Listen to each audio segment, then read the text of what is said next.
Hello everyone, and welcome back to another episode of History of Terms and Phrases, a series that goes through the wacky and nonsensical terms throughout history. And today we're going to be discussing the term cuppa Joe. This term is one of the most popular nicknames for the drink coffee. Other names include Java, Dirt, and Morning Jolt. The origins of this term are really unknown, but there are some really good theories to where this term might have came from. The first theory is the Joseph Daniels theory from UK.com, link in description. This theory is the most popular one of how like the term started. The tale goes that during World War I, Joseph Daniels was the secretary to the Navy under President Woodrow Wilson, and as well was well renowned for imposing strict rules that the whole Navy had to follow. And one of his most infamous decisions was to completely outlaw any alcohol on all naval bases, meaning that coffee was the strongest drink available to the sailors. Therefore, coffee was insultingly referred to as a cup of Joseph. This theory is a pretty solid one, don't you think? Well, experts don't really like this theory.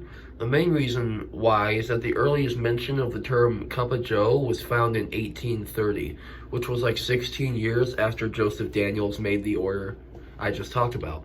But one rebuttal I have is just because it wasn't written in any media at the time doesn't really mean like it wasn't said. Since the drinking culture in England is very big, and that military order by Sir Joseph is like to them like very blasphemous. So I'm guessing that this order was very controversial and caused a cultural outrage, and people started like saying cup of Joseph to mock him. But another rebuttal I'd like to add is that in England they mainly drink tea, not coffee. So my best guess is that it caused a cultural outrage in the military in England and it traveled to other countries. But I don't like this explanation because I feel that the next theory, on the other hand, like is way more logical in its approach. So the next theory, it actually ties into the last episode's term, average Joe. That term is used to describe a common man. I have two rational reasons for this theory. One, if you watched my last video, you know that the name Joe was at its peak of popularity during 1900 to 1935. And two, America universally drinks coffee more than they do tea. And three, during this time in the U.S. history, Prohibition was active from 1920 to 1933. And just like the Joseph Daniels military order, I would say coffee is the most stimulating drink for people. So I think it's safe to say that all of these factors logically intertwine. And to finish this nice little bow off, I'm gonna go back to the past. Samurai Jack. I'm joking. Driftaway.com also adds that the company Martinson Coffee Company had trademarked the term cuppa Joe. The company was founded in 1898 in New York by Joe Martinson, who reportedly had a larger-than-life personality, and that coffee may have logically been called Joe's Coffee, which could have evolved into the term we're talking about today.